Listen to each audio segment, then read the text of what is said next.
4 of the House of Commons Standing Committee on Official Languages. La réunion d'aujourd'hui se déroule sous forme hybride.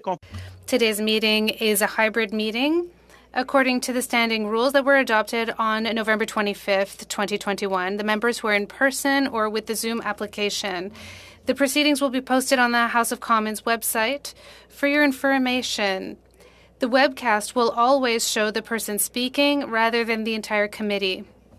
Pandemic situation and in light of the recommendations of health authorities, as well as the directive of the Board of Internal Economy on Friday, January 28th, 2022, to remain healthy and safe, all those attending the meeting in person are to maintain 2-meter physical distancing, must wear a non-medical mask when circulating in the room, and it is highly recommended that the mask be worn at all times, including when seated. And thirdly, must maintain proper hand hygiene by using the provided hand sanitizer in the room. En tant que président, as chair, I will be enforcing these measures for the duration of the meeting, and I thank members in advance for their cooperation. For those who are participating online, I have a few more instructions for you. You may speak in the official language of your choice. Interpretation services are available. At the bottom of the screen, you can select the floor sound that has no interpretation, English and French. If interpretation services are interrupted, please let me know immediately, and we will make sure that we can reestablish interpretation services before continuing. For members who wish to participate in person, act as you normally would. Please wait till I recognize you by your name before taking the floor. If participating online, please click on the microphone icon to turn on your microphone. For people who are in the room, your mic will be controlled by the technicians. We would like to remind you that all member comments must be addressed to the chair. And when you speak, please speak slowly and clearly. When you don't speak, please turn off your microphone. With regards to a speakers list, the clerk and I will do our best to maintain a speaking order that is consolidated for all members, whether they be participating online or in person. Please advise me. Please note that we may need to suspend a few minutes as we need to ensure all members are able to participate fully. Donc, conformément à l'article 108. Pursuant to Article 183F of the Standing Order, and as adopted by the committee on January 31st, the committee is undertaking a study on the government measures to protect and promote French in Quebec and in Canada. I would now like to welcome our witnesses who are participating online. The Association of Colleges and Universities of the Canadian Francophonie, who is represented by Lynn Brouillette and Martin Normand. Director of Strategic Research and International Relations, and as well as an individual, Roger Lepage,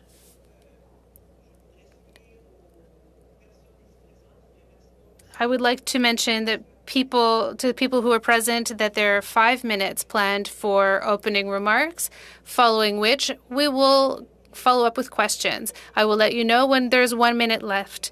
So we'll start with the first hour. Correct me if I'm wrong, Madam Clerk. We have Lynn Brouillette's opening remarks for 5 minutes.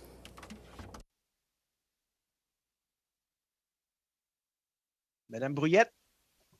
Madame Brouillette, I will start the timer when you start talking. On vous entend pas. We can't hear you. Bon, là, vous m'entendez. But you can hear me now. That works. Okay, so it's a pleasure for me to be here with you, Mr. Chair, members of the committee. Thank you for inviting me. Thank you for giving me a chance to speak as part of your study on the federal government's measure to promote and protect French in Quebec and in Canada. The Association des collèges et universités de la francophonie canadienne brings together 22 francophone or bilingual post-secondary institutions located in 8 provinces. Our vision is to increase access to post-secondary education in French, to establish a true continuum of French language education that would span from childhood to post-secondary education for francophones in minority communities. Our association contributes to protecting and promoting French. Our association and our members collaborate with several federal institutions, including, of course, Heritage Canada. Today, we will focus on only one of the measures affected post-secondary education, the Official Languages Education Program, the OLEP. This program was created in 1970 and supports provincial and territorial governments in meeting the incremental costs associated with providing education to official language minorities. A portion of the funding is allocated to post-secondary sector in the form of special projects. Post-secondary institutions do not receive federal funding directly. Provincial and territorial governments act as intermediaries. The amounts that have been planned by the federal government for the OLEP have been frozen for many years, but in their 2021 budget, the federal government announced a new envelope of $121.3 million over 3 years for post-secondary education in the minority language. So this means for francophones outside of Quebec and for anglophones in Quebec. To our knowledge, this is the first time that the federal government has offered a fund dedicated to post-secondary education in a minority context. The funds announced will be distributed through existing frameworks. I would like to emphasize 2 major problems with the operation of this framework that are detrimental to the efforts of our association's member institutions. The mechanism requires that provinces and territories match the funding announced by the federal government. Provinces already make significant investments in post-secondary institutions. As a result, provincial governments often ask minority francophone institutions to match the funds that they already provide. The provincial match is therefore not an additional amount. In practical terms, this means that to carry out proposed projects, institutions often only have the money they receive from the federal government, which is only about 50% of the actual budget needed to complete these projects. The mechanism only allows for the funding of one-time projects. Among the objectives of the $121 million budget, we note that the applicant's guide states that the government wishes to strengthen the institutional capacity of post-secondary institutions and stabilize the post-secondary sector. We see a significant contradiction between the objectives associated with the budget and the mechanism used to distribute it. In our view, a systemic remedial approach that has structuring impact on the institutional capacity and the stability of the post-secondary sector cannot be achieved by allowing only one-off projects. We understand that post-secondary education is a provincial and territorial responsibility. However, by proposing a new envelope dedicated to post-secondary education, the federal government recognizes that it has a responsibility to support the development of francophone minorities communities. It also recognizes that post-secondary institutions are essential pillars of institutional completeness in our communities. It is now its responsibility to ensure that the distribution mechanism of the monies truly allows the permanent stabilization of the post-secondary sector in francophone minority communities. During the election campaign, the Liberal Party of Canada promised to double the envelope announced in 2021 and to make it permanent. While we welcome this commitment, we want to sound an alarm. Here's what we recommend, and this is what I'll end with, that that Heritage Canada, in collaboration with the provinces and territories, thoroughly review the mechanism for distributing the funds provided to support the post-secondary sector in Francophone minority communities before this budget becomes permanent. And I just have one sentence left. And that the mechanism allow post-secondary institutions to increase their core funding to truly stabilize the post-secondary sector. We are ready to participate in this process and will be happy to take your questions. And this all starts with the first round of questions. I would like to remind all colleagues around the table and the virtual table that in the first round, we have 6 minutes, including questions and answers for each colleague. So from the Conservative Party, Joël Godin for 6 minutes. I'm sorry to interrupt. We'll first have the opening remarks from Monsieur Lepage for 5 minutes. I'm so sorry. I thought we were going to do that in the second hour. I misunderstood the notes. Mr. Godin, will turn off your mic. We will hear from Maître Lepage first. Thank you for inviting me. I will talk about the education sector. I want to talk to you about past wrongs that need to be righted. I presented a document for people who are following along. I'm on page 1, and I will go on to paragraph 1. For a long time, it was illegal to teach French outside of Quebec. Dalton McCarthy said one language, one flag, one country. And of course, there was the hanging of Louis Riel in 1885. This has impeded French language. 2, the assimilation and exogamy rate of 80%. In Saskatchewan, we went from 80 Francophone villages to 12 in only 75 years. 3, it is difficult to obtain to know the number of rights holders from Statistic Canada prior to 2021. We should get this answer by November 2022. 4, a network of Francophone schools still needs to be completed. There's a lack of construction of local schools. Students have to travel great distances. There's no real equality. There is a lack of space in several French schools that are overpopulated. 5, Francophone school boards are underfunded. Funding formulas do not recognize the specificity of the minority. Promoting French, recruiting, distance, the lack of population density. 6, a lack of funding to preschool 3 to 5-year-olds and for full-time kindergarten to make sure that children learn French before elementary school. 7, a lack of targeted funding to Francophone childcare centers by the federal government. 8, inordinate delays by provincial and territorial governments to comply with Section 23 of the Charter. 9, the constant recourse to the courts to enforce Section 23 of the Charter and a lack of adequate funding to pay the costs of these actions. A lack of binding language clauses and obligations with regards to Part 7 of the Official Languages Act when the federal government transfers funds and responsibilities to the provinces and territories. 11, a lack of modernization of the Official Languages Acts that reflect the needs of Francophone minorities. I have 12 recommendations. On page 2, number 1, that the federal government use its spending power to immediately increase its financial support to the provinces and territories to build local French schools. This is necessary to complete the network of schools and to respond to the growing number of enrollments. I would add an Article 43.3 to the OLA to include my recommendations. 2, that the OLA be amended to make mandatory federal funding of at least 50% of the construction cost of Francophone schools and educational institutions ranging from daycare to post-secondary education.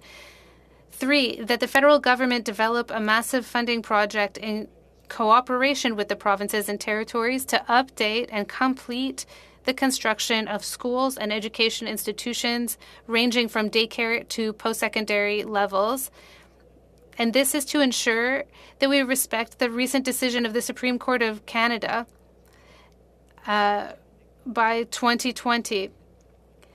The need for additional funding is not limited to British Columbia, I would say. Four, that the OLA be amended to make it mandatory that the federal government offer its real estate that is for sale as a priority to French language school boards and to build schools.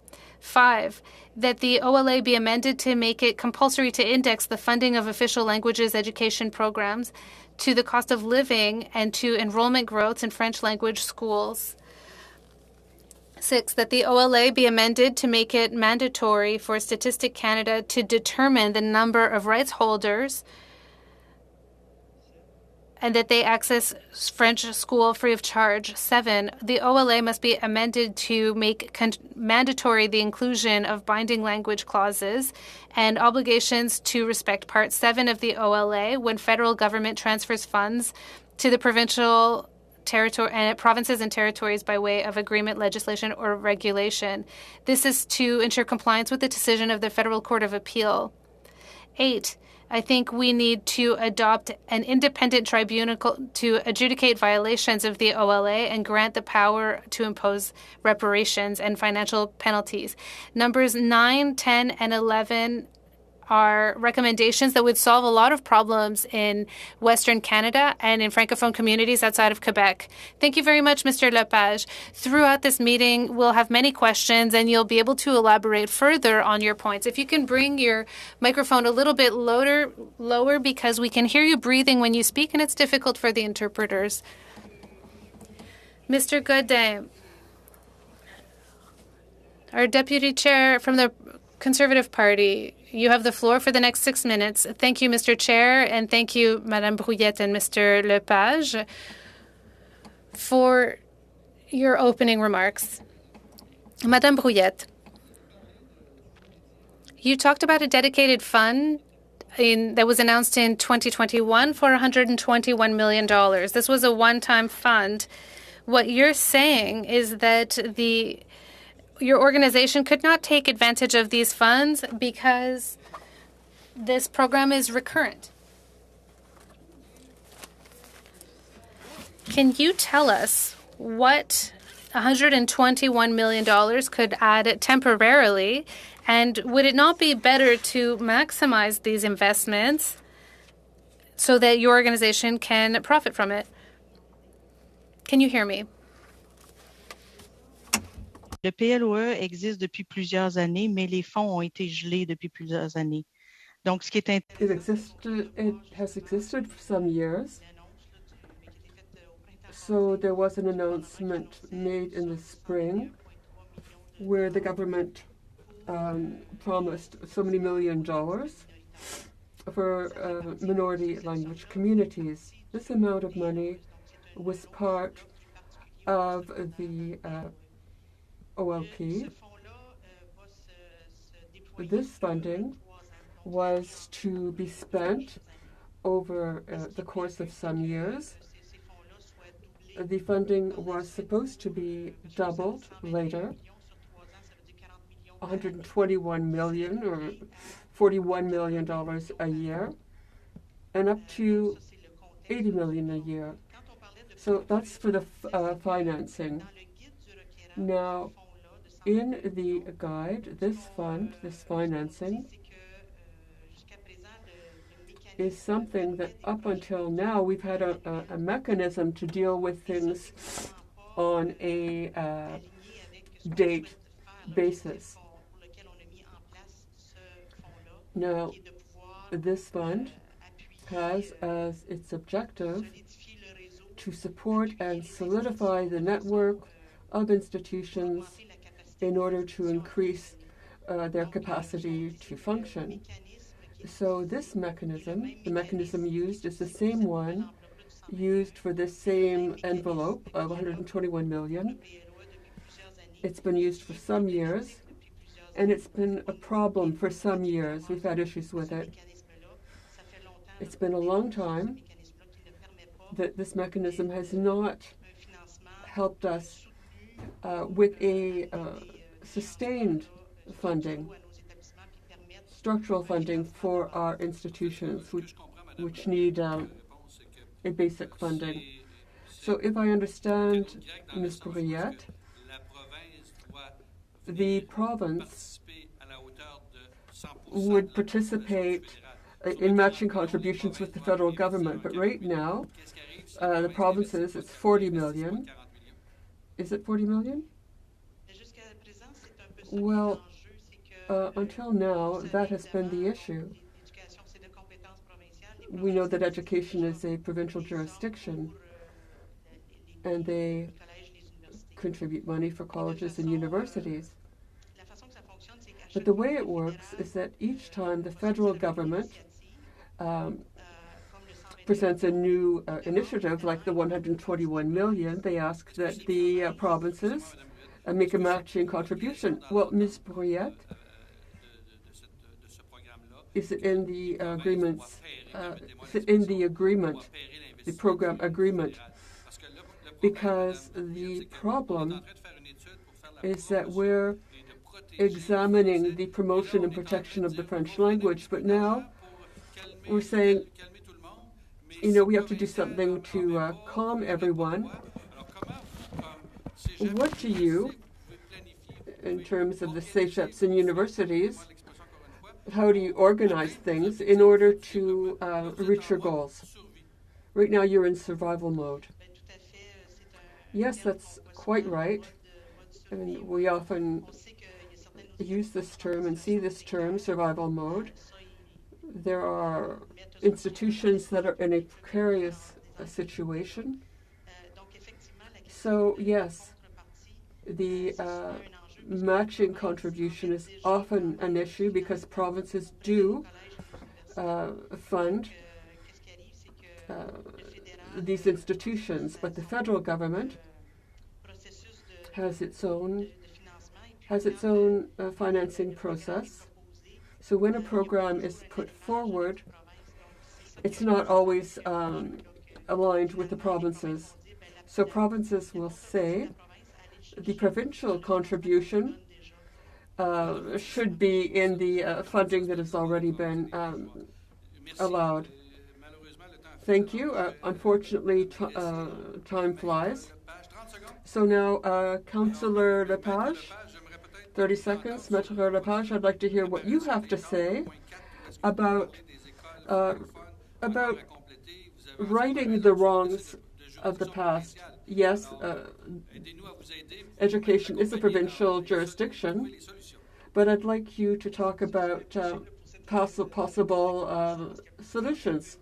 Well, there's not much more time, Mr. Lepage, but you might be able to get back to this issue later. Now, Madame Lattanzio, for 6 minutes. Thank you, Mr. Chairman, and thank you, Ms. Brouillette and Councillor Lepage. My questions are for Mr. Lepage. Sir, I understand that you work in the field of the law. You've also worked with school boards and school networks. So I'd like to talk to you about Quebec. The language regime and the Charte de la langue française in Quebec seems to have reached its objectives, especially with respect to the use of French in the public sphere and as a language of work.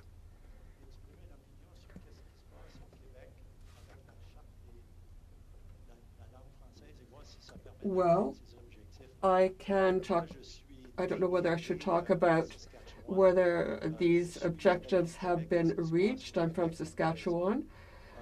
I'm aware of what's going on in Quebec, and I've read books by sociologists and demographers who state that despite Bill 101 and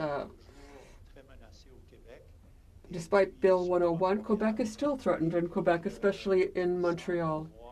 And there seems to be an enormous appeal exerted by English-speaking institutions. So as an individual, my observations as someone from the outside is that the French language in Quebec is still in a precarious position, and that it is quite normal that the federal government and the provincial government in Quebec do what is necessary in order to protect the French language. Now, from what I see from where I am, the networks of schools, of Anglophone schools and post-secondary institutions have been in place for perhaps 200 years.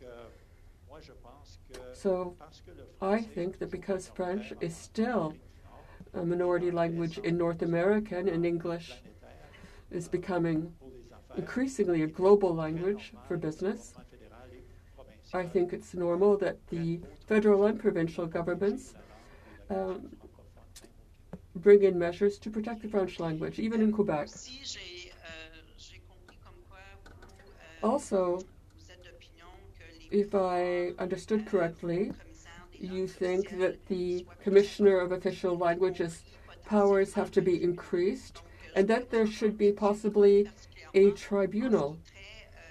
So, with respect to applying measures in this area, what would you say about Section 4 and also Section 5 in the Act?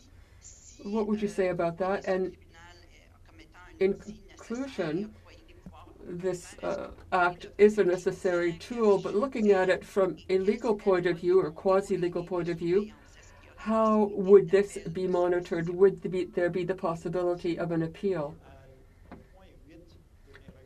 Well, in point 8 of my recommendations, I talk about the obligatory institution of an independent tribunal that would rule on violations of the Official Languages Act and would suggest remedies, financial remedies. It would also be a human rights issue. The reason why I recommend this is that in the past, I have observed that citizens lodge complaints with the Official Languages Commissioner. He investigates, drafts a report with recommendations, and then there are very few results that follow. The only time we do see results is when later the commissioner, him or herself, goes to the federal court. So this is a process that really doesn't have any teeth. The commissioner would have the same powers he has now, but when he makes a report that a complaint is well-founded, if the defendant isn't ready to resolve this through negotiations, then there should be an independent tribunal which would have, which should rule over linguistic rights cases in Canada. Also a tribunal, a human rights tribunal, an independent tribunal where there would be the right of appeal. And if someone doesn't agree with the ruling of a tribunal, there would be the right of appeal to the federal court and potentially further court. I think there might be three people appointed to act individually, one judge at a time, to make rulings. Thank you, Councillor Lepage. Next question is our second Vice President, Mr. Mario Beaulieu. Thank you, Mr. Chairman. My question is for Mr. Lepage.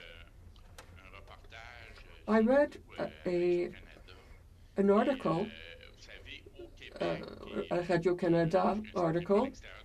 It seems that in Quebec and in the rest of Canada, there are very few people who know the history of language rights. You are from Saskatchewan, and you knew the time when the teaching of French was illegal. Can you talk a little more about your experience of this situation of when French language teaching was illegal? Well, after 1917, the School Act in Saskatchewan was amended to prohibit the teaching of French, or teaching in French, except for perhaps a half hour. Later, there was the election of a new government, and they abolished the right to teach French or to teach in French entirely. So the French-speaking community set up the equivalent of an independent school board financed by Francophones, and which established French courses at the end of the day. There were no credits. There were no books provided by the province. It was all provided by volunteers. They had exams, and then they had to read in the local newspaper. That's where they would read about whether they had passed and what their grade was. So this was a parallel structure, a volunteer parallel structure. And this lasted until 1969. And after that date, they amended the School Act in order to allow bilingual programs where there was both French and English. So I did take French courses at school, an hour a day, and then at that point, English became my dominant language. It was only when I took university courses that I relearned my language. So French was an oral language, when you were on the form. Otherwise, it was English. And this is, because of this, people assimilate easily and quickly. We were raised in that context, and French was not in any way valorized or respected. People would say, "Speak white." And we were treated, unfortunately, the same way that First Nations were treated in the West. Their culture was not respected, and it was about the same thing with Francophones. Now, when they had independent secondary schools, and it was the French Catholic School Board that established certain things, but it's not surprising that we went from 80 French-speaking villages to 12. I think there were 2,000 students province-wide, and this isn't very different from what we see in Alberta and British Columbia and in Manitoba. We have all had to deal with this wave of McCarthy's principle or point of view. Even if there was Section 23, we only saw the results of this in 1995 when we set up a Francophone Saskatchewan group. We had to buy abandoned schools. We had to renovate the schools, and we've never had a new school in the French Language School Commission. It's very difficult to be proud for Francophones in Saskatchewan. Very difficult. Well, when we look at all the things you were obliged to do, would you say that there wasn't really a recognition, an acknowledgement of the Francophone fact, and that still they give the very least possible, and that they feel no guilt with what you could call an ethnocide. Well, at the present time, in Saskatchewan, there are 4 legal proceedings where we are dealing with this issue. They keep delaying, and Francophones don't have the money necessary to go back to the courts, to engage in court challenges.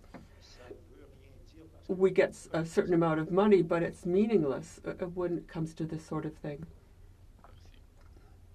Thank you. Oh, yes, I was just about to say sorry. Thank you, Mr. Lepage. We'll now go to our next speaker for 6 minutes. Bonjour, Hello, and thanks to the witnesses who are here today to share their experience. My first question is for Ms. Brouillette.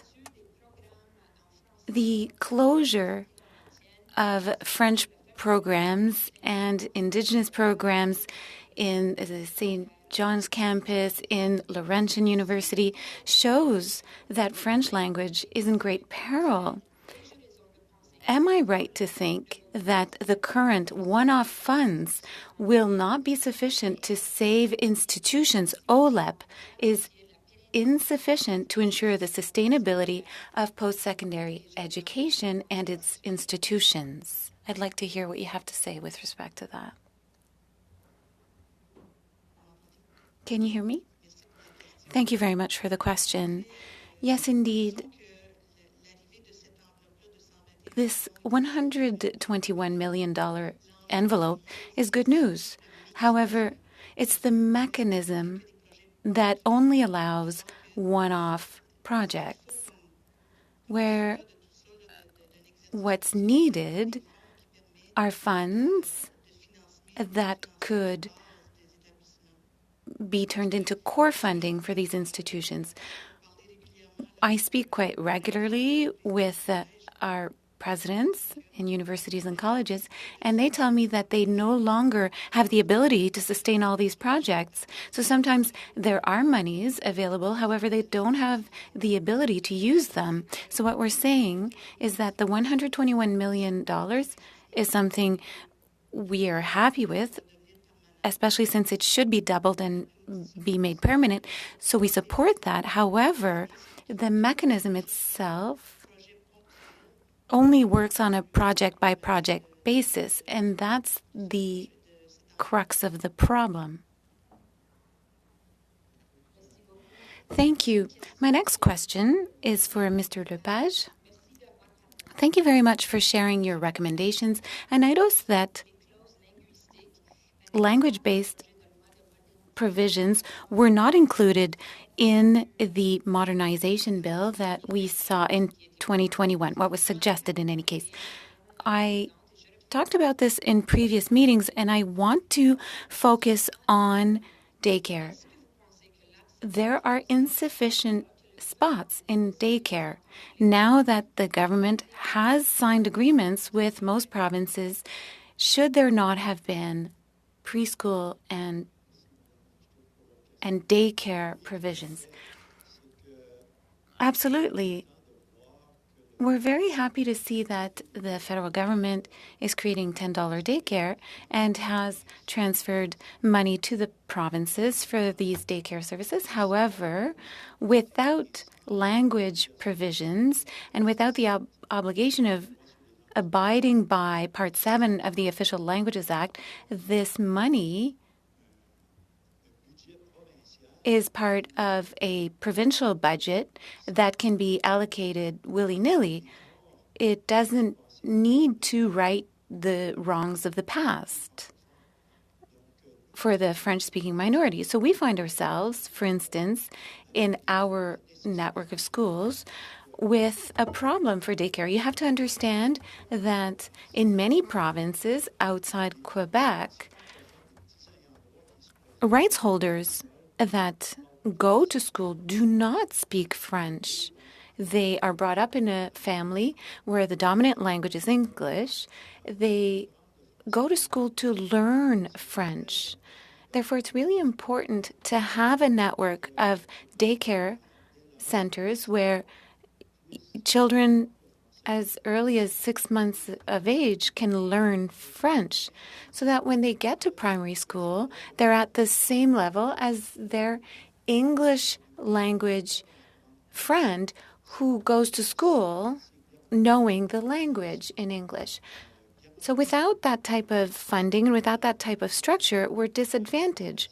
So the recommendation I'm making is that we need in each transfer from the federal government to the provinces and territories, there should always be language clauses and an obligation to abide by Part 7 of the Official Languages Act.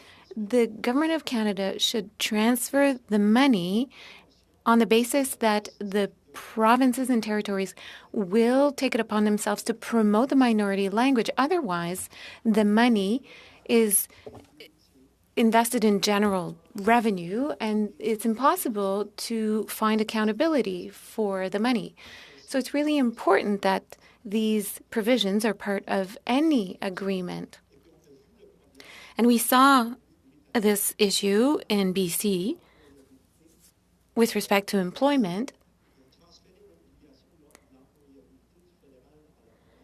The province did away with all French language services, and they had to go all the way to the appeal court last January, where it said that the Government of Canada did not apply Part 7 of the Official Languages Act, contrary to its obligation. Great. Always interesting to hear you. Moving on to the next question. And this will be our second round. In this round, we will have 5 minutes or 2.5 minutes, depending on the party. Mrs. Marilyn Gladue for 5 minutes. Merci, Monsieur le Président. Thank you kindly, Mr. Chair, and thank you to our witnesses. My first question, because I heard comments about how it doesn't work today. When the federal government goes to give funding, the province has to match it, but they've already given their money. So if they don't double up, then you really are short 50%. And the federal government hates to fund anything that's an ongoing program. They always want it to be a project. And a lot of times they restrict capital spending or maintenance spending. And so I wondered, building on what Mr. LePage said, if it would be possible to maybe have the federal government transfer the money directly to the province with some kind of constraint of the improvement of French in the province, but with greater flexibility to spend it on capital maintenance programs, ongoing projects. We'll start with Ms. Brouillette. Merci beaucoup pour... Thanks for the question. I think you've put the finger on it. We really want to ensure that institutions be able to bolster post-secondary education. Therefore, we need funding so that we can see ourselves in 5, 10, 15 years. That's why it's important to introduce a mechanism that would allow us to forecast 5, 10 years down the road. Because if you look at universities and colleges, you need quite a few years to put together various programs, whether it's undergraduate or graduate programs. So what we do recommend is that there be an overhaul of the mechanism. And given that these are agreements between the federal government and the provinces, then both levels of government have to come to the table and agree to overhaul the mechanism, because currently there's money on the table, but the mechanism is broken. But do you not believe that the provincial plans are correct? Action plans at the provincial level are generally drawn up in collaboration with the institutions and the local communities. So generally, they reflect the needs of those local communities or institutions. However,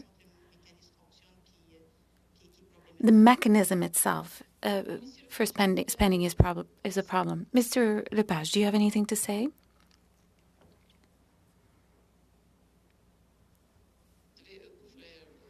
You need to turn on your microphone. Thank you, Ms. Gladu, for your question. From my point of view, one of the issues is that the provinces and territories are not sensitized to the needs of the minority community.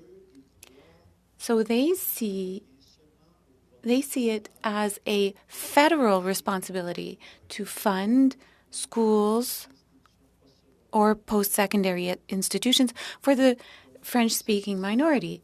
That's why, as a taxpayer, I really don't care if the funding comes from the federal level or the province.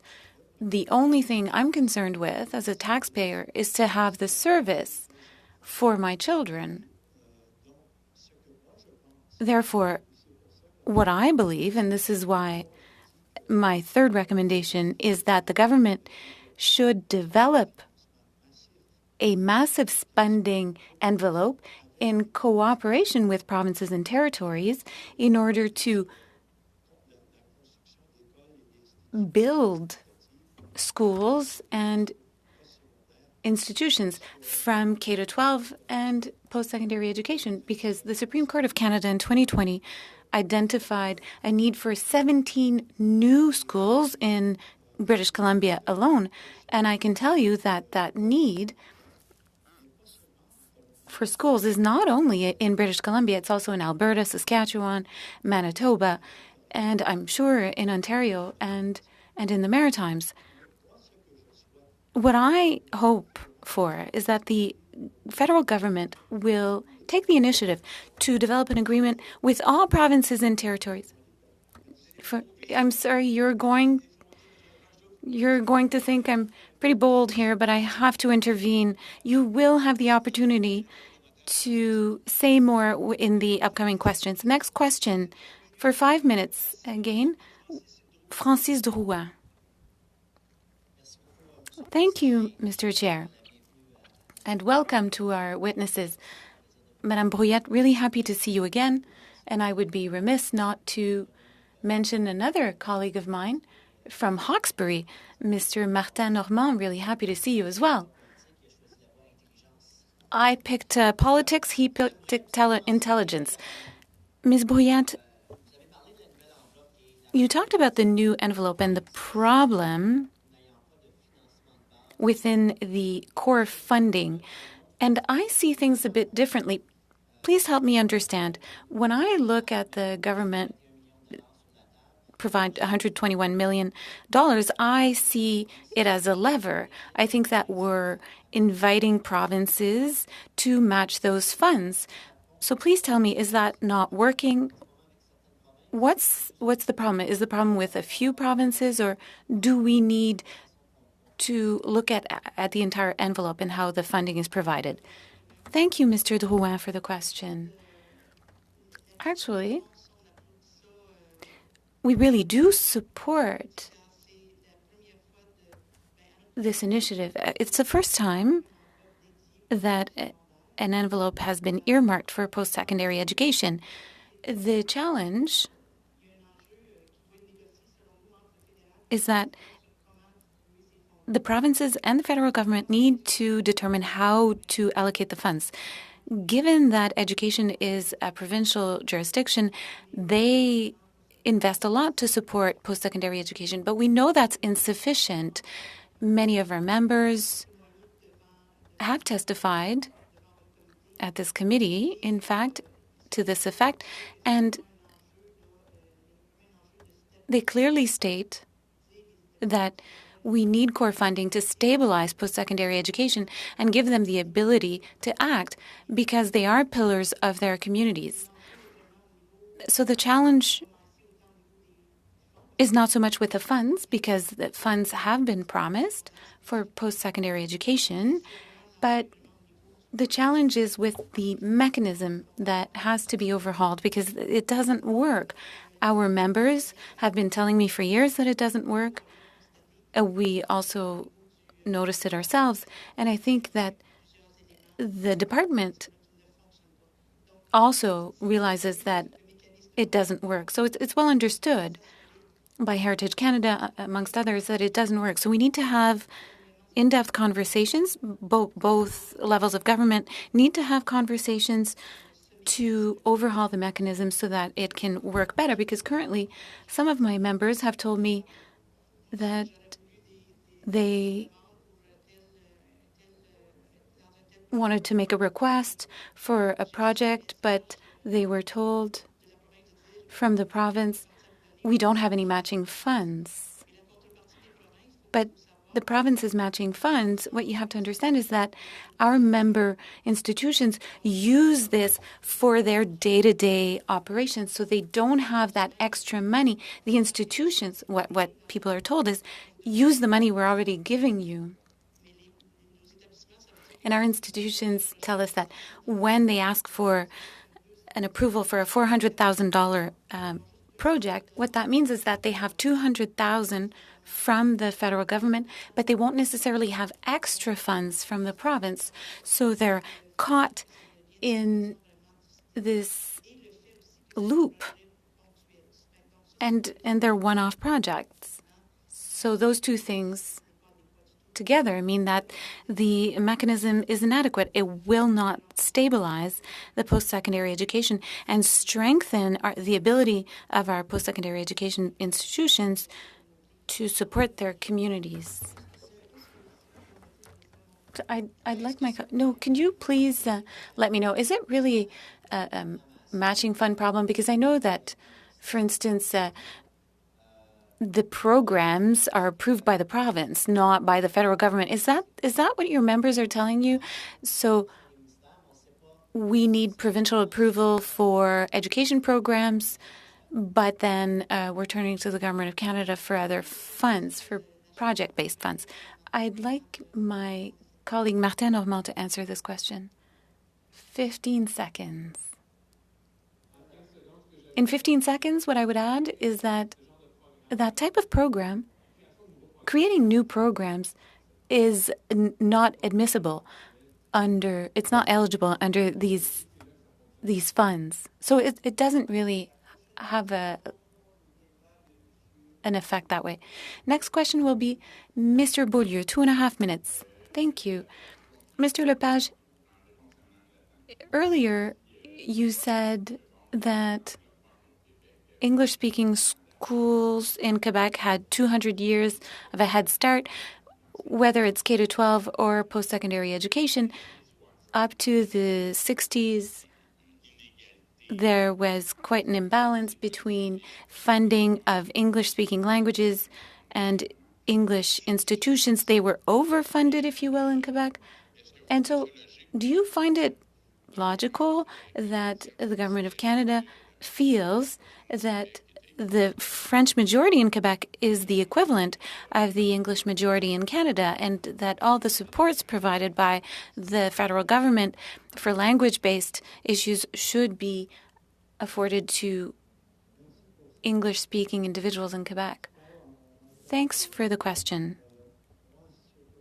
I'm speaking on no one else's behalf but my own, and what I would say on a personal level is that it's quite obvious that the French-speaking minority, or rather French-speaking individuals, are in a minority throughout North America. So I understand that with the Constitution we have that provinces have jurisdictions such as education and others, but in my opinion, in a federation, you also need to understand that the French-speaking minority in Canada needs to be supported. In other words, the federal government needs to support French language in Quebec, not only English in Quebec. I understand that English-speaking individuals are in a minority in Quebec, but it's not at all the same reality as French-speaking individuals outside Quebec. They are far more supported in Quebec. So in my opinion, if you look at the stats, it's quite normal for the federal government to support French in Quebec as well. Another question, really quickly. In Bill C-32, Ms. Jolie's bill, we were told that French immersion schools would be more supported, but not necessarily French language schools. Don't you think that we should support French language schools to start with rather than French immersion? We'll come back to it, Mr. Beaulieu, since your time is up. Time flies. Ashton for 2.5 minutes. OK, merci. Ma question, c'est pour My question is for Mrs. Brouillette. We talked about this $121 million of funding over 3 years. One of the issues with this funding envelope is that it's not renewable. And to spend this money, it costs money. If an institution doesn't have any money, it can't access any of the funding in this envelope. The institutions that are struggling most won't be able to access these funds. Funding on a per-project basis is problematic, generally speaking, and it's especially difficult for institutions that have public interests at their heart. They need funding. Do we understand what you're saying? Do you have more to say about this? No, I think that this is a good summary of what I'm saying. The challenge here is the fund matching. There can be a certain degree of matching, but what I'm hearing from our members is that the matching isn't really happening because the provinces have to use money that's already there and that's already being spent on other things like operations. So it doesn't really help us create the projects that are hoping to be created. I don't know if this answers your question, and I also don't know if my colleague Martin Norman would like to add something.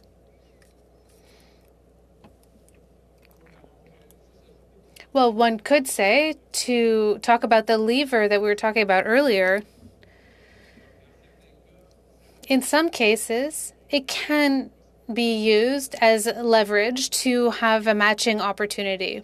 But as Madame Brouillette said,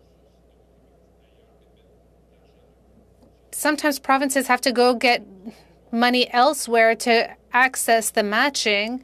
And then we find ourselves with one-off projects that are partially funded. And then organizations are constantly on this treadmill of doing legwork to get access to funding, and they are unable then to fulfill their mission, which is to support the blossoming of Francophone communities. Thank you for that. Do you think this is a matter that do you think this is a change that needs to be effected as soon as possible? I'm so sorry, Mrs. Ashton. I don't like doing this, but I have to. Your time is up.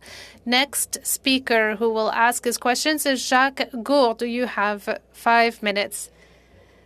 Thank you, Mr. Chair, and thank you, to all the witnesses. I'm going to stay in this idea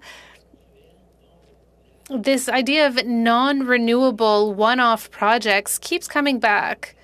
It keeps coming back, but the projects don't. And then we find these projects to be underfunded.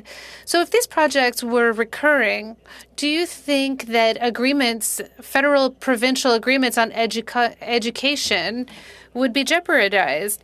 If funding was recurring, would we encounter a situation where the federal government is giving recurrent funding and then the provinces would just say, give us the money and we'll spend it as we want, and then maybe it won't be spent on French programs? So I wonder if this is a matter of jurisdiction that's impeding our ability to have recurring projects rather than having one-offs. I can start with some few answers, and then I can leave the floor to my colleague to see if he has anything to add. Indeed, I do think that these agreements need to be reevaluated. The agreements between the provinces and the federal government on the OLEP in particular, because what we're saying is there's an issue with the framework or the funding mechanism. I think there are solutions. We can reach the objectives that we've set out. We often talk about stabilization, but we actually want to do more than stabilize. We want to offer a broader program base in our establishments. So we'll need an agreement to be reviewed and to agree on a mechanism between the federal government and the provincial government to make sure that it's adequate and that it will offer better support to programs and reinforce our members' capacity. Let me give you a few numbers. Our establishments offer about 1,200 training programs at the collegial and university level. But this is only 10% of what's being offered in English. So you can see that there's a huge gap here. When we talk about real equality, we can see that we're quite far from the bullseye. We're not trying to match everything that's offered in English, but we want our establishments to be attractive to Francophones. And to do this, we need to be able to offer a plethora of programs that are interesting. The programs they offer are interesting, but there aren't enough of them. And that's why we need to do an in-depth review of how the two orders of government work together to support our establishments. They want to increase their capacity and be able to add programs that will be supported by provinces. Mr. Normand, I don't know if you'd like to add something else to that?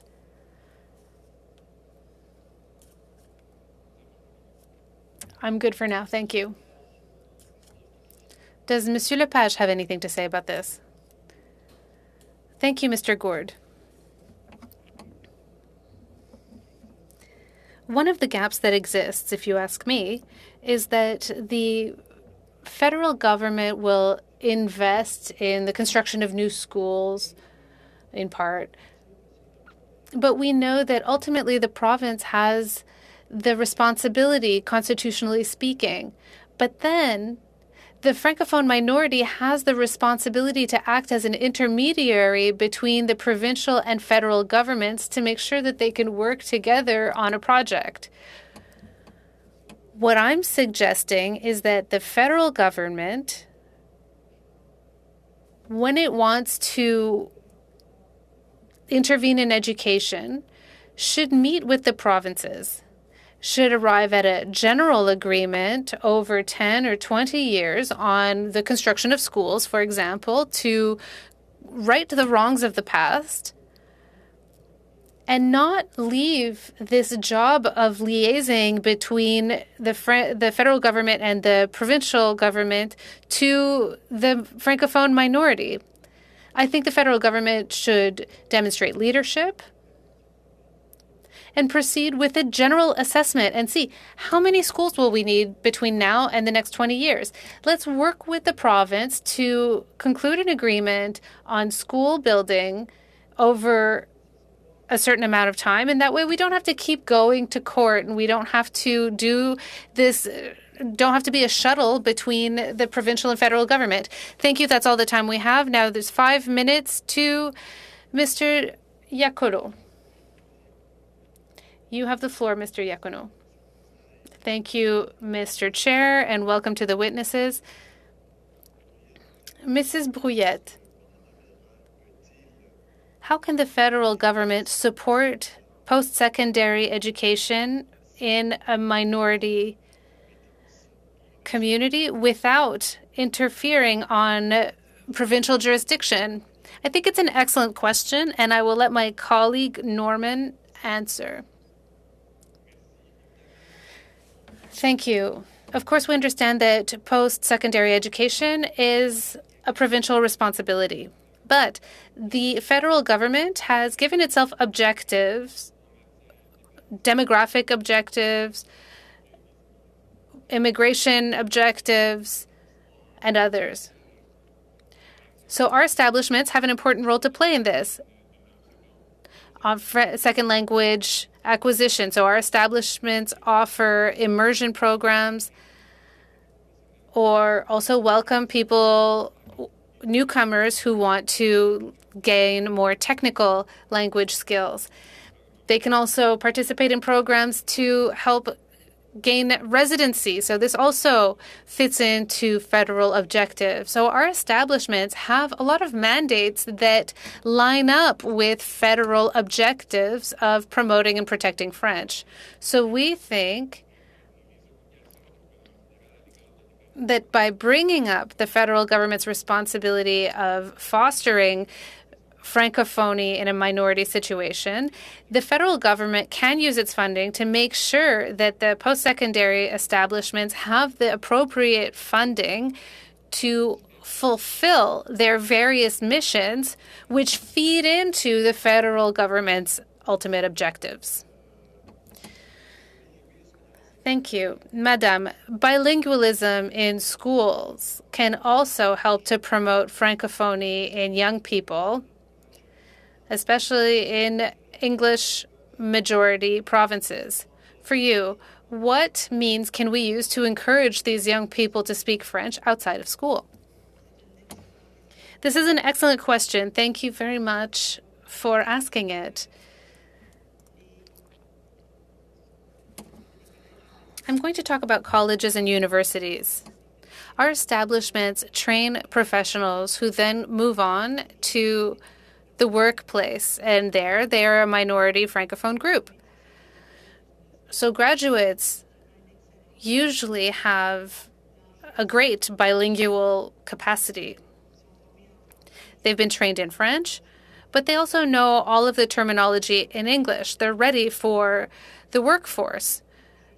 So the challenge here is indeed to support workers who want to speak French, because this is where, in a minority context, people don't have the opportunity to speak French, to perfect their French, or even to maintain their French. This is why we were so happy to hear about this asymmetrical concept. It was proposed by Madame Joly, and I think this is a concept that wants us to support activities in workplaces more. Our colleges and universities are spaces where people can exist in French, and that's what's so special. It's what makes our establishments pillars of the community. So we can support students and communities in maintaining their French. As far as you know, what efforts have been deployed by educational institutions to attract Francophone immigrants in post-secondary education in majority English provinces? I will let my colleague answer this question. Our network of establishments have been promoting the opportunity of studying in French outside of Quebec. We organize activities to promote this as an option, but what's difficult here is that Immigration and Citizenship Canada will use the ability to stay in Canada as an excuse to reject a request. So we think that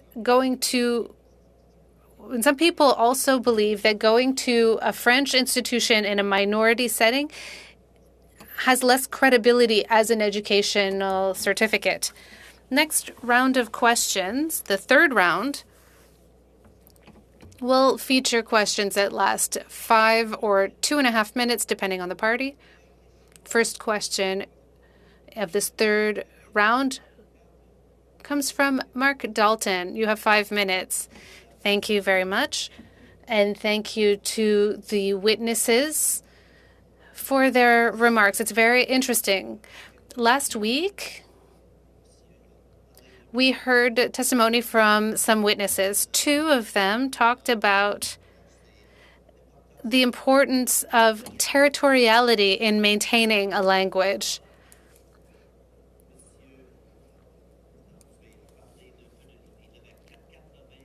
Earlier, you talked about how there were 80 Francophone villages in Saskatchewan, and now there are only about 12. My family comes from northern Alberta, and there used to be a lot of French-speaking villages then, and now there are fewer. A lot of this is because there were farms with large families, and now people don't have families that are so large. They don't need as many kids to help out on the farm. This is my question.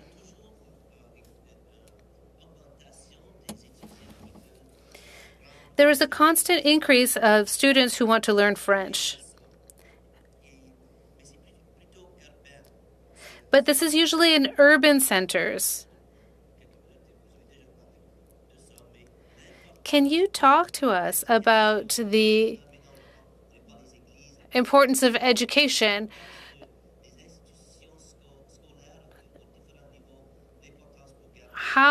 What roles do schools at all levels play in maintaining a language?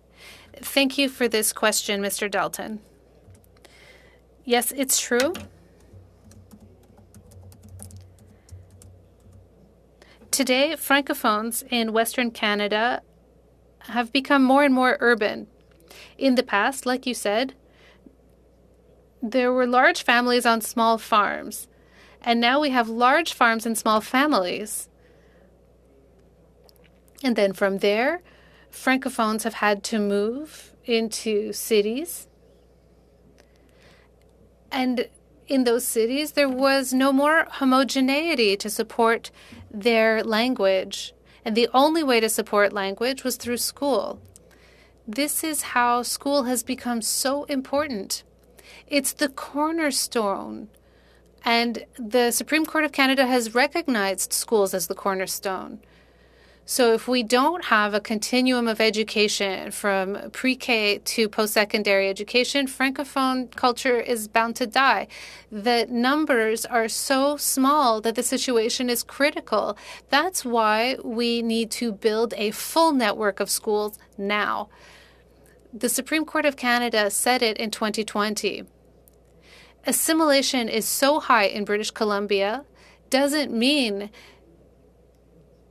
that it's too late. To the contrary, we have to redouble our efforts. I think the time has come. The situation for Francophones outside of Quebec is so critical that if we don't do everything possible, that the federal and provincial and territorial governments work together to come to a 20-year agreement and build schools, these cultures will die. The schools that exist now are overpopulated. There are many villages and cities where there's only one French school. And the school bus takes an hour and a half to go to all of the homes and back to the school. Parents are discouraged. They'll end up just sending their kids to the local school. So it's so important that the federal and provincial governments agree, that they work in consultation with French communities to figure out where to build these schools, where to set up early childhood education centers, where are the needs between now and the next 20 years? Because right now, the burden is carried by small Francophone communities to, one by one, advocate for a school. And it's a huge waste of energy. And we need to match provincial funding with hopefully federal funding.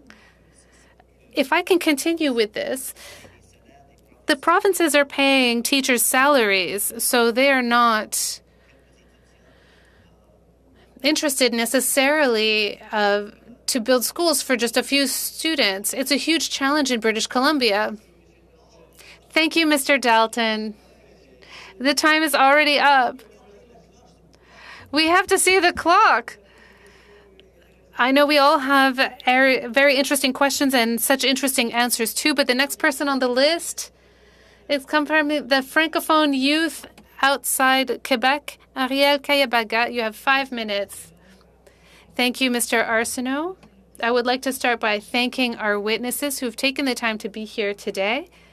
My first question is for Mrs. Brouillette.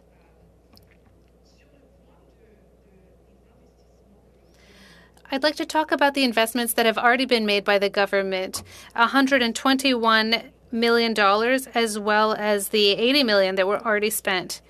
What has the impact been on existing educational institutions in minority settings? Also, you talked about fees being frozen. Do you think that we should be catching up on this, knowing that your schools are growing? On the first part of your question, with regards to the $121 million, we don't know the impact yet because the fund was only just announced. It was announced in the 2021 budget. So our members have submitted proposals and they are waiting for responses now. The funding is for this year and the following too. So I think our members will have answers about this soon in the days or weeks to come. The other part of your question was... Si je peux reformuler ma question pour peut-être... Well, if I can put my question another way, what is the impact do you want this money to have on the institutions? And do you think there'll be a catch-up period? Because we know when there is growth, well, you made the ask a few years ago. Do you have a catch-up to do now? Well, I think this echoes what Mr. Lepage indicated earlier. We do have some catch-up work to do. There is real fragility in our network. We have institutions that have been sounding the alarm. So it's a kind of crumbling away that's been happening over the years. We absolutely need funding that is adequate to support our institutions, not just for yearly projects, but we need core funding that will allow these institutions to be able to act and to support communities, to respond to communities' needs, especially as we come out of the pandemic. We know that everything in the labor market has been turned upside down because of the pandemic. So we need to be able to put things in place that can respond to the labor market. We don't want to be on this treadmill constantly. We need core funding that would allow us to have a vision for the future, for the next decade. Thank you very much for your answer.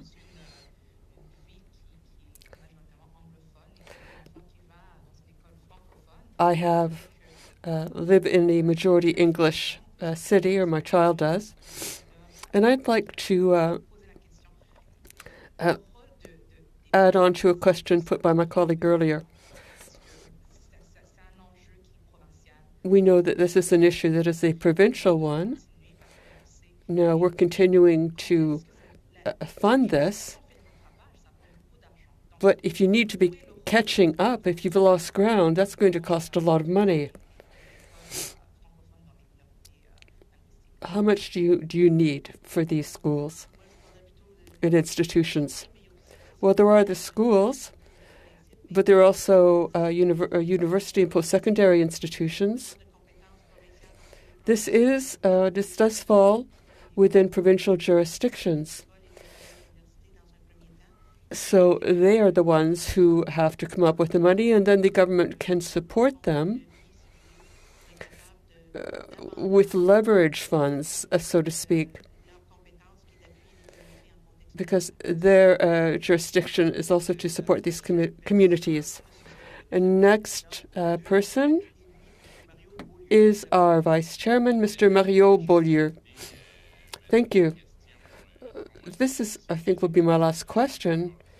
Do you think that immersion schools promote assimilation? Do you think that this is a sound strategy, emphasizing funding for immersion schools? Well, as a Francophone person from Saskatchewan, I think we are disappearing and we will disappear unless the government undertakes a truly significant project. But we also recognize as a minority that that learning the second language is very important for Francophone minorities because this is where we can also acquire allies. I think this would help to ensure our survival and development. I don't know if it's important. I don't think someone who can speak French as a second language, I don't think that helps that person unless they have someone to speak to. Well, basically, and I as well, think that the principle of there where the numbers justify it.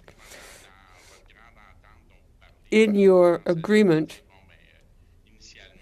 I think at the beginning, you can look at where things were in the beginning and where remedies have to be introduced. So are you getting sort of outside of the principle of where numbers justify it? So if it's Laurentian University in Sudbury or elsewhere, right now in Sudbury, they have a Francophone university, a French-speaking university. Do you think that federal funding would help promote French-speaking universities? Well, I think it's important that these decisions be taken by the communities that are able to say what their needs are and what they want. Thank you. Thank you very much. Next question will also come from the Canadian West, Nikki Ashton. Thank you very much. Thank you, Mr. Chairman. I'd like to add a comment following my colleague's comment. I learned French because of an immersion program, and I think it should be funded. But it's not only funding to learn a language, but it's funding to create a Canadian identity, which would help to increase support for Francophones' rights and which would help support French-speaking communities Canada-wide. It's because I was in an immersion school that I'm here on this committee. I do think we have to act as quickly as possible to protect the French language. I want this, and that's because of my past in immersion schools. My question is for Mr. Lepage. What about coercion in order that recalcitrant entities respect the Official Languages Act? Now, there is the process of complaints to the official languages commissioner, who can make sure that the proper importance is granted official languages. What will it take for the government to take these rights seriously? Well, I believe that we have to amend the Official Languages Act in order to have language rights respected, in order to deal with complaints. We can examine the commissioner's role with respect to these complaints, but if we don't come up with a solution, well, what we need something with teeth. A tribunal of language rights would be for very precisely drafted language rights, and there would be remedies for the complainant, and there would be penalties for those the complaint is made against. Thank you, Mr. Lepage. Now, a round of 5-minute questions. We'll go to Mr. Joël Godin, our first Vice Chairman. Well, Mr. Lepage, I find it interesting to continue what you've been saying.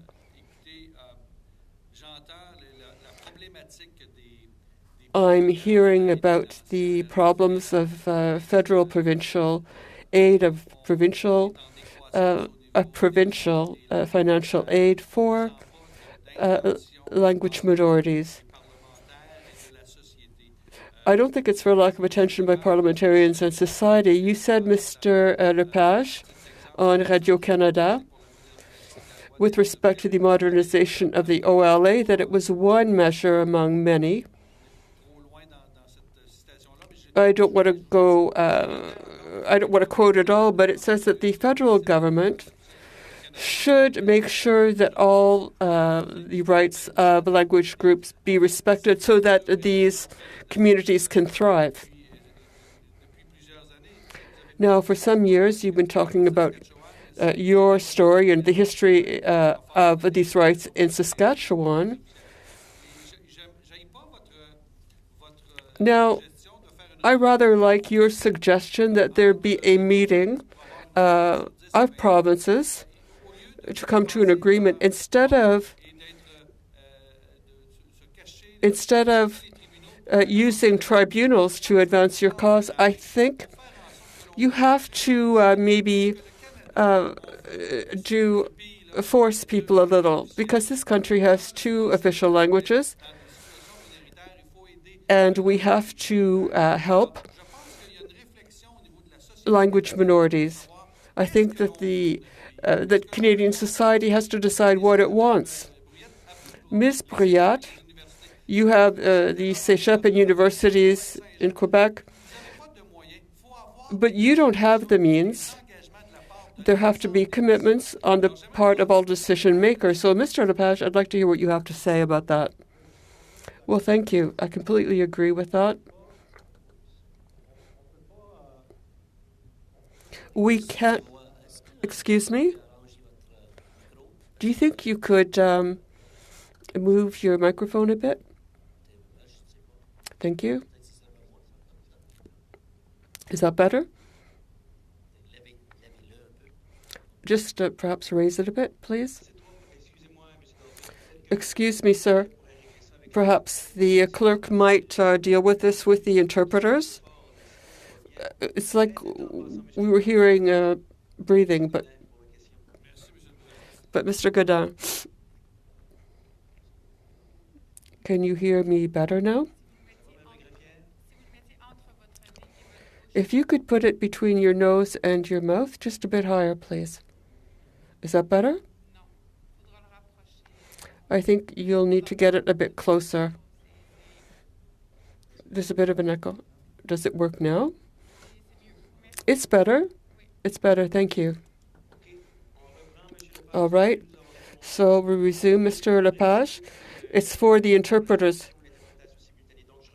because we have simultaneous interpretation. So please go ahead. Thank you. The federal government has to assume leadership with respect to the two official languages. It has to work with the provinces and territories because in a federation, we have two levels of government which are responsible for education, for post-secondary education, for the government spending power. The Act obliges the federal government to take positive measures to help language communities to thrive. The federal government has to work with the provinces. I think that it is the two levels of government which have to agree to a plan, a 10 to 20-year plan, to make sure that programs at grade schools, secondary schools, and post-secondary schools are funded. I think that these communities don't care if this is funded by the federal government or the provincial one. What they want is effective funding. They don't want things to proceed one little thing at a time. At the present time, the provinces and territories, to a great extent, don't intend to support their Francophone minorities. I can tell you that in Saskatchewan, in Alberta, in British Columbia, there is enormous reticence to help the Francophone minority. So I would urge that there be leadership assumed in getting all provincial governments and territorial governments together, have a conference on Francophone minorities outside Quebec to see what can be done. Thank you, Mr. Lepage. I think the question is an even more significant one. As long as we are a bilingual country, I will stand for these rights in the French fact. It's not the English language that is in a sore state, it's the French language. I'm sorry to interrupt. Thank you for your comments. We're now going to go to our last questioner in this round because after this we'll be dealing with our budget. So last question goes to the Parliamentary Secretary of Official Languages, our favorite Parliamentary Secretary of Official Languages. Thank you. Thank you for saying I'm your favorite. Thank you to our witnesses for being here today. I hear your frustration with respect to post-secondary institutions. You know, when we're talking about provinces, British Columbia and others, provinces that don't meet their constitutional obligations with respect to language minorities. The federal government can't just snap its fingers and fix everything. Madame Brouillette, you mentioned earlier, and I'd like to go into this in a bit more depth. You mentioned earlier that funding wasn't working, and then you said that for the first time, you've had an increase in funding. It's now 121 million. So how can you say that it's not working? Because here there is additional funding. There is funding for the Saint-Jean campus. They'll be able to use this money. You mentioned earlier that the financing wasn't adequate. I'd like to hear what you have to say about that with respect to the provinces. Oh, sorry, I think you're muted. Thank you, Mr. Serre. Thank you for your question. What I'd like to make clear is that what's not working is the mechanism. It's the mechanism of getting funding to people. The funding for the PLOE has been frozen, or the OLEP rather, has been frozen for some time, and this is money that is intended for the for post-secondary institutions. What poses a problem is the mechanism. I'm delighted to hear your questions. I'm delighted to be able to speak because this is 121 million. And it's supposed to be a program of 80 million a year before it is a permanent program with recurring funds. We need in-depth work to be done in order to review the mechanism because this is what is creating the issues. This is why we can't plan long-term. And that is a very important thing. Well, the work is going on. And we'll work on that aspect. Ms. Brouillette and Mr. Lepage, you're talking about having to catch up. You're talking about promotion, federal government's leadership. Do you have figures? Because as things stand, when provinces look at the federal government, they want money, but they don't want any criteria. So if there are problems with how the provinces spend these funds, if we're talking about catch-up work and promotion, are we talking about $1 billion, $5 billion, $10 billion to have just funding for a country like ours? What are the figures? Because as things stand, you've got the federal government, but without the provincial governments at the table. So have you looked at the figures? Because we have a role to play, but the provinces aren't at the table. I would say we're talking billions because the Supreme Court of Canada acknowledged that for the 17 schools that we need to build from K to 12 in BC, it would be about $350 million. If you were to expand that out to the provinces, you would easily move beyond $1 billion. And then if you look at post-secondary education, there's no doubt that if you need to spend from K to 12, there needs to be post-secondary education.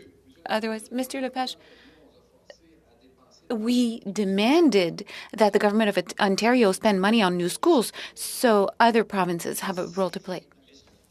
I agree entirely. Thank you, Mr. Serré. Thank you, Mr. Lepage. Unfortunately, that's all the time we had for this third round of questions.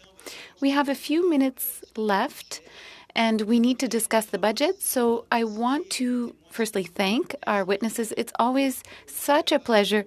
Mr. Lepage, it's the first time we've seen you in at least 6 years. Thank you so much for coming here as an individual. Mr. Brouillette, Mr. Normand, we'd seen you before, but it's always so interesting to hear from you, to get more facts on what you see on the ground. Thank you for the quality of your testimony. Thanks for being here. And you can now move on to whatever it is that you were doing while we move on to our budget. Thanks again to our witnesses. And before we leave each other, colleagues, stay online. But for our witnesses, please know that there's a whole team of technicians that ensure that these hybrid meetings are possible and that they go off without a hitch. So thanks to our technicians. Thank you to our witnesses. Right. Colleagues, we'll now be moving on to the approval of the budget for the current study. The budget was sent this morning by the clerk with the expenditures with respect to headsets. Are there any questions? And are you in agreement with this budget? I can see people saying yes. Ms. Gladue, I think you raised your hand. fastest, but I love this budget and I move to approve it. Short and sweet. Est-ce qu'il y aurait d'autres questions? Are there any other questions? Otherwise, Madam Clerk, you're happy you can move on with the budget? Yes. I know that we may have cut things short. There was a fourth round of questions available to us, but it would have been impossible to do it in a fair fashion for the NDP and the Bloc, who only have half the time. It would have been very difficult to split the time. So I preferred to cut things a bit short. Please accept my apologies. Now, that being said, there's nothing else on the agenda, Madam Clerk? No, everything's done. And next week, we have the Official Languages Commissioner. Is that right? Wednesday, actually. This Wednesday. The next meeting. Pardon me. This week, next meeting. So the Commissioner, thank you to everyone.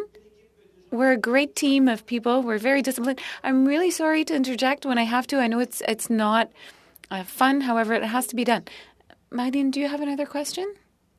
Yes, it's fun for you. To adjourn. I second it. Merci. Bonne soirée à tous et à toutes. Thanks. Goodbye. Merci, au revoir.